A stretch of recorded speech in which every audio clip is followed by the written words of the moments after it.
ஒரு வழிபோக்கம் இப்படி வந்தேன். அப்ப இவரு மூசா அலைஹிஸ்ஸலாம் புரிந்து கொண்டார்.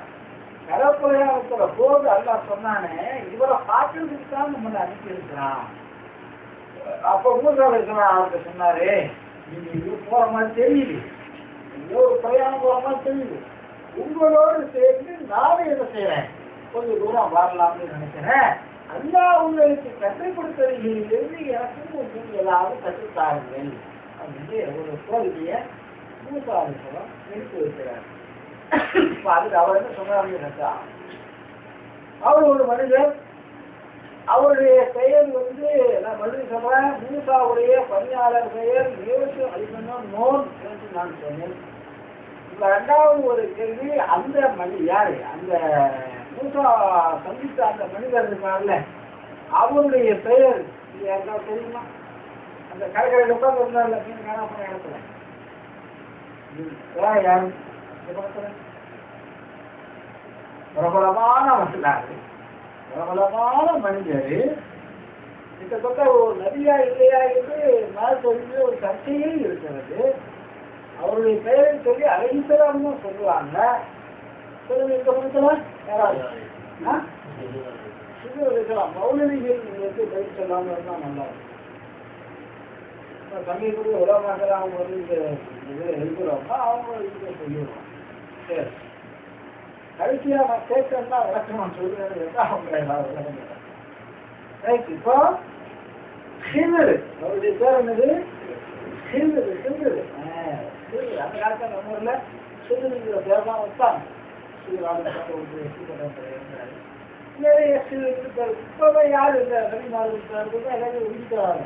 எல்லா பேர்லாம் இங்கிலீஷ்காரன் பேர், லேட்டஸ்ட்லாம் அந்த மாதிரி பேர் தான் வைக்கிறாங்க. இந்த ஹிந்தர் நபி என்று சொல்லுவார்கள். அவர் நபியா இல்லைன்னு தெரியாது. ஹிந்தர் அலைஹிஸ்ஸலாம், இந்த ஹிந்தர் அலைஹிஸ்ஸலாம் என்ன செய்யறாரு, நோ ப்ராப்ளம், என்னோட கொஞ்சம் தூரம் கடன் பிரயாணம் செய்யணும் என்று நீ விரும்புகிறார், நீ வா, எனக்கு அழைப்பது பிரச்சனை இல்லை. ஆனால் ஒரே ஒரு நிபந்தனை. என்ன நிபந்தனை என்றால், நான் ஏதாவது செய்வேன், நான் ஏதாவது ஒன்று செய்வேன். அப்படி செய்வேன் ஆனால் நீ என்கிட்ட எதிர்த்து கேட்டுக்கிட்டு கூடாது. இதை ஏன் செஞ்ச, இந்த அதை ஏன் செஞ்ச, உனக்கு பிடிக்கல என்றாலும் வாயை பத்தி சும்மா இருக்கணும், உனக்கு புரியல என்றாலும் பொறுமையா இருக்கணும். என்கிட்ட கேள்வி கேட்கக்கூடாது, சம்பளமா அவர் கேட்கிறேன். சொன்னார், சரி நல்லது, நான் வாயவே பார்க்க மாட்டேன், என்ன வேண்டுமானாலும் செய்து கொள்ளும், உங்களோட வருகிறேன் கூட்டிட்டு போகிறேன். சரி, பணியாளரை விட்டு பணியாளர் என்ன நடந்துக்கூடாது எல்லாம் சொல்லலை.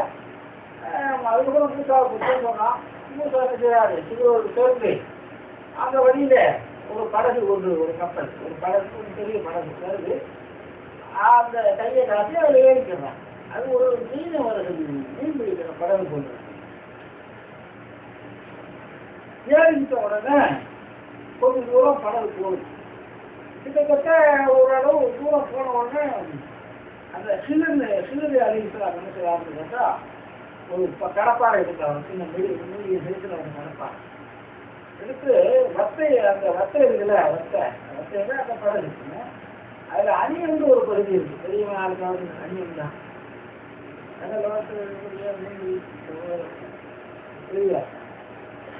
வத்தையினுடைய அந்த அந்த எப்படி இருக்குன்னு தெரியுங்களா,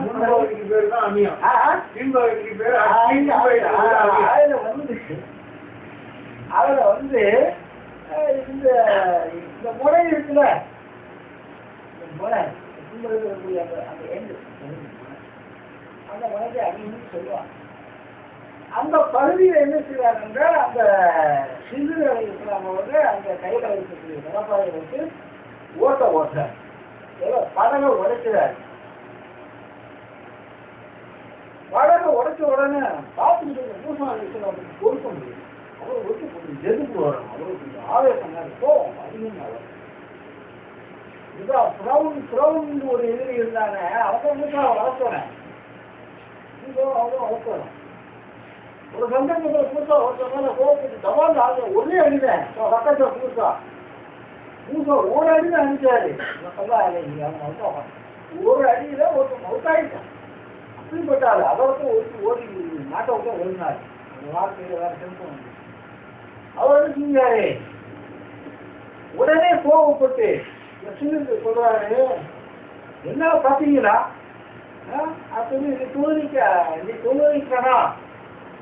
நீங்க இந்த ஓட்டம் போட்டு நீ வெளியே தண்ணி உள்ள வச்சு இருக்கிறவங்க ஒன்று ஆவாக்குறீங்க, பறவை போய் உடைக்கலாமா அப்படின்னு வேகத்தில் கேட்கிறாரு. என்ன மறந்துட்டாரு அவரு,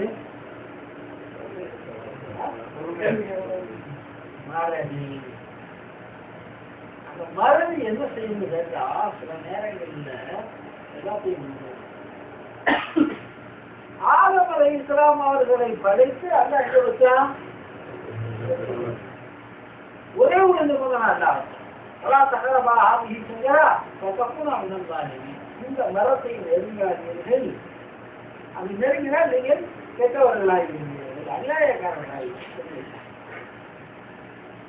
ஆனா என்ன செஞ்சிச்சு, அதை மீறி ஆதம் அலைஹிஸ்ஸலாம் அவர்கள் அந்த மரத்தினுடைய பழத்தை உண்டார்கள், இறங்கி உண்டார்கள். இதை ஏன் இப்படி நடந்துச்சு எல்லாம் சொன்னதெல்லாம் தெரியும், தொட்டா நம்ம இழிவுன்னு தெரியும், செய்தா சொல்றான் செய்தாங்க சொல்றாங்க எல்லாமே அது தெரியுங்க. விஷயம் என்னன்னா அதை குரான் எல்லாம் நசிங்க நாம சொன்ன அந்த உபதேசம் இருக்குல்ல, அதை என்ன செஞ்சா ஆதம் அலைஹிஸ்ஸலாம் மறந்துட்டார். காரணத்தை அல்ல சொல்றான், அப்பா நசிங்க அவர் மறந்து விட்டார். அப்ப அவர் ஞாபகத்துக்கு வரல, மற்ற விஷயம் ஞாபகம் போகுது. அதுவாறு மூசா அலைஹிஸ்ஸலாம் சிலோடு செய்து கொண்ட அந்த ஒப்பந்தமானது அந்த நேரத்தில் அவருக்கு ஞாபகம் வரல. அந்த நேரத்தில் உள்ள சூழலில் அவரை கோவப்பட்டு கொதிக்க வச்சுட்டு அவர் என்ன செஞ்சாரு, கோவப்பட்டு உடனே திருப்பிட்டு கேட்கிறார், நீங்க திருவள்ளிக்கு ஏதாவது இந்த கொடையில வரக்கூடியவங்களை எல்லாம் பொங்கலுக்கு பார்க்கலையா, இன்னும் கொஞ்சம் கடுமையான வார்த்தைகளை சொல்ல வரும்போது உடனே என்ன செய்வாங்க, செய்திருக்காங்க. நீங்க என்ன செய்ய, நான் என்ன சொன்ன, நான் என்ன செஞ்சாலும் வாய திறக்கக்கூடாதுன்னு சொல்லியிருந்தோம், நீ பேசுறீங்க, நீ சரிப்பட்டு வரமாட்டா, ஓடி இல்லைங்க மறந்துட்டேன் அவ்வளோ அதாவது நான் ஒரு தடவை ஒரு தடவை இனிமேல் நான் உங்களுக்கு ஏதாவது கேட்டேன்னா ரசிய விட்டுருங்க.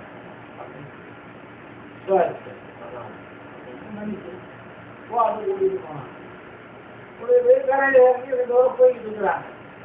போய்கிட்டு இருக்கிற வழியில ஒரு சுருக்கமாக முடிச்சு ஒரு குளம் இருக்கு, ஒரு ஊரணி ஊரணி ஊரணி ஊர் நீர் நீர் நீர் எந்த ஒரு ஏழு பண்ணுறதுன்னா அது அந்த ஊரணியில ஒரு 10-15 பசங்க கிராமத்து பசங்க குளிச்சுக்கிட்டு இருக்கிறாங்க. குளிச்சுக்கிட்டு இருக்கும்போது யாரோ ஒரு பையனை யாரு கூப்பிடுறாரு, யாரு சீரழிச்சான்னு சொல்றாரு, இவாடா 10-15 பசங்க நீங்க விளையாடுறாங்க, இவாடா கூப்பிட்டு வரா வந்த உடனே நினைக்கிறாரு சீரழிக்கலாம். பக்கத்தில் வந்த உடனே அவனை பிடிச்சி கழுத்தை எரிச்சு ஒரே வந்துட்டார், ஒன்றே போட்டார். இதை பார்த்துட்டு சும்மா முடியுமா, அதே பூசாரி போடுற வீரம் வீரம் வீர பெருமை எல்லாம் சும்மா இருப்பாங்க. உடனே வெட்டியா உடனே ஒரு போக வந்துடுச்சு, இல்லையா மனுஷனி அப்புறம் இப்ப ஒண்ணுமே தெரியாது, பச்ச பாருங்க ஒரு குற்றமும் செய்யல, அவனை போய் இப்படி கொலை செஞ்சிருக்கீங்க, மனுஷன் தானா நல்லா இருப்பீங்களா, இது நியாயம் தானா அப்படின்னு அவருடைய இருந்து சொல்ல ஆரம்பிச்சார். உடனே என்ன செஞ்சாங்க, சொல்லி வேலை நான் என்ன சொல்லி சொல்லிட்டேன், நான் என்ன செஞ்சாலும் வாயை திறக்கக்கூடாதுன்னு சொல்லித்தானே சொல்லிட்டு வந்தேன், அவ்வளவு சொல்லி இருக்க மறுபடியும் நீ என்ன செய்யற, நீ இந்த கேள்வி கேட்க அப்படின்னு சொன்னாங்க. அதாவது சில விஷயங்களுக்கு காரணம் நமக்கு தெரியாது, சில விஷயங்களுக்கு காரணம் நமக்கு தெரியாது. அதாவது சொல்லுவாங்க, ஒரு குளத்துல ஒரு பசங்க திருப்பி சொன்னாங்க, ஒரே ஒரு பையனுக்கு என்ன இல்லை தண்ணி தெரியாது. அப்ப என்ன செஞ்சாரு, ஒரு 2 பேர் வந்தாங்க, ஒருத்தர் வந்து ஒரு நல்ல விவரமான ஒரு இடையா இன்னொருத்தர் சீடர் வந்து போகும்போது சீடர் கேட்டாரு அவருடைய குருநாதனை பார்த்து, குருவே இவ்வளவு பயிலுக்கு சந்தோஷமா விளையாட்டு தூக்கிட்டு இருக்கிறான், ஒரே ஒருத்தனுக்கு விட்டு கட்டி தெரியல, ஒரே வாட்டத்தோட உட்காந்து இருக்கான், எனக்கு ஏன் இந்த சோதனை? அதே அதெல்லாம் அல்லாவுடைய படைப்புல ஒன்று ஒரு காரணம் வருதுன்றான். எங்க இருந்தாலும் நீ அறிவு கொண்டு அவனுக்கு கண்ணு கிடைச்சா அவனும் எல்லாருமே சந்தோஷமா இருப்பாங்க. நீ என்ன சொல்ற? இல்ல அவன் கண்ணு கிடைச்சா அவன் சந்தோஷமா இருக்கும். இவரும் அண்ணாடி துவா செஞ்சாலும் அல்ல அவனை கண்ணை கொடுக்கணும். கண்ணுகளுக்கு சந்தோஷத்துல அவனுக்கு எந்த கலையும் முடியல காண முடியல. வேகமா போகணும் குளத்துக்குள்ள பாருங்க, இதுக்கு ஒரு குடிச்சுக்கிட்டவன இதுக்கு ஒரு அமைப்பு அங்க ஒருத்தன் இதுக்கு ஒரு அமைப்பு 2 வரைக்கும் இருக்கணும். இவ்வளவு சொன்னவங்க எல்லாரும் வந்து ஓடுறாங்க. அப்பதான் அவங்க சொன்னாங்க, இன்னும் 10 பேரை கொண்டு வராங்க. அந்த வந்து ஒவ்வொருவருக்கும் ஒரு ஆட்டுக்கு 6 அரசு இருக்காங்கன்னு சொல்லுவாங்கல்ல.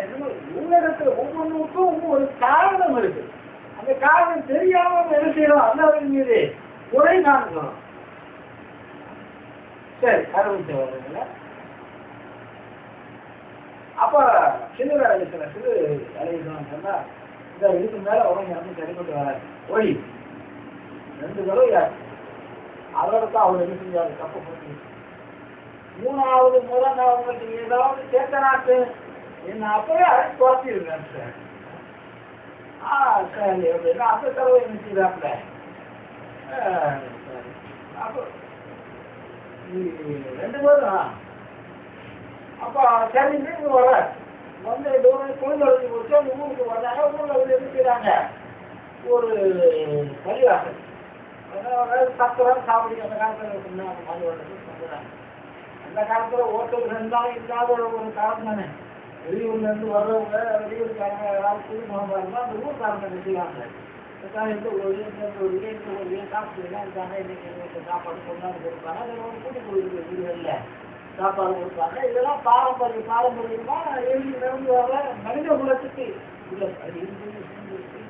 யாரா இருந்தாலும் இந்த வேலையை செய்வாங்க. அந்த மாதிரி எதிர்க்கிறாங்க. 2 பேரும் வந்து பசியோட அந்த சத்திரத்துல வந்து தங்கிடுறாங்க. சத்திரமா பரிவாசலாம் தெரியல நமக்கு. தங்கிட போய் அந்த ஊர்ல இருக்கு யாருமே வந்து அவ்வளவு நல்ல அந்த ஊர்னாங்க. தண்ணி குடிச்சியா, சாப்பிட்டியா, என்ன சாப்பாடு வேணுமா, பட்டியா இருக்கிறீங்க, யாருமே எதுவுமே கேட்கறது. விழிய 2 பேரும் பட்டி புதுதாரர்களாக பல்வேறு கற்பனைகள் காலையில பொருள் ஒதுக்க உடனே 2 பேரும் என்ன செய்யறாங்க? புறப்பட்டு ஒரு தெரு வழியை நடந்து போறாங்க. போற வழியில ஒரு சின்ன சந்து. அந்த சந்துல ஒரு எல்லாம் பழைய பில்டிங்லாம் இருக்கு, பழைய கட்டிடங்கள். அதுல ஒரு பில்டிங் சோறு என்ன செய்யுது? இப்படியே தாங்கமா இருக்கு. காலதேவன் கடைசி உதவி காத்து இருந்து கடைசி உதவி அது என்ன செய்யுது? தாண்டி எந்த நேரத்திலையும் கீழே விடலாம். கலந்து சென்று வருவதற்கு நிறைய பேர் கேட்காது, மண்டை உடையலாம், எலும்பு உடையலாம். அப்படி ஒரு அபாயகரமான ஒரு சூழல். உடனே என்ன செய்வாங்க? அந்த சிறுவரை அவங்க காத்து வைக்கணும். அப்படி கட்டணத்தை பார்த்தாரு. பார்த்துட்டு என்ன செஞ்சாரு? போய் எங்கேயாவது பக்கத்து வீட்டில் ஒரு வாழை ஈடு வாங்கி கொஞ்சம் தண்ணி எடுத்துக்கிட்டு கொஞ்சம் களிமண் அள்ளிட்டு வா. இது வந்து உருது பண்ணிடுவோம். ரொம்ப முடியாத ராத்திரி. இது ராத்திரி பூரா இந்த ஊருக்கார பயிர நம்மளை பட்டினியே போட்டு கொண்டாங்க. இது விடுங்கி எவங்க எவங்க எத்தா நமக்கே அப்படின்னு ஒரு கோவம். ஊருக்கார பயிர்களுக்கு நம்ம வந்து ஒரு நன்மை செய்யணுமா, இது அவசியமா அப்படின்னு கோவப்பட்டு சொல்றாரு. சூழல் கவுண்டில அவன் பூசால